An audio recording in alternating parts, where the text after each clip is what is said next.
he comes over, and this is probably late 78, before the second record comes out.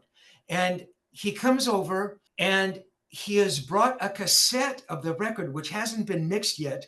These are rough tracks, and he plays the cassette of the second album. No one had heard this. I mean, again, the record wasn't even done. So he came over to the house. And to my earlier point, had he been over to the house before then? It is hard to remember. I don't think so. So I think this is the first time he's ever actually come over to my little guest house. So he comes over, and so there's a knock at the door, and he says, "Hey, come on, let's go down to the car." And he's got this beater car that he was so proud of, because he'd used some of the money that he'd made from the first tour, when he was opening for Ronnie Montrose and Journey, and the car was a piece of shit.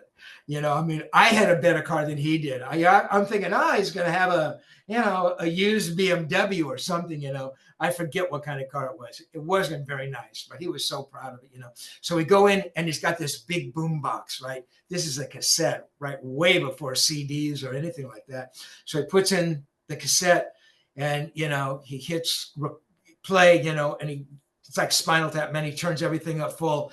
And this boombox, I'll tell you, man, in this freaking little car, and the windows were up because he didn't want, the music going out. It's a steamy day, and he's smoking a cigarette. So the cabin is filling up with cigarette smoke. I was susceptible to migraines, and all I can think of is, please God, no migraine. Please God, no migraine, because cigarette smoke was a big trigger. If I was around somebody smoking, I would get a migraine more times than not. So I'm sitting there listening, and trying to ignore the smoke, and I'm pouring sweat, and my ears are like throbbing, but it was so incredible. And really all I could think about was, God, I hope this never ends. I just want to stay in the car.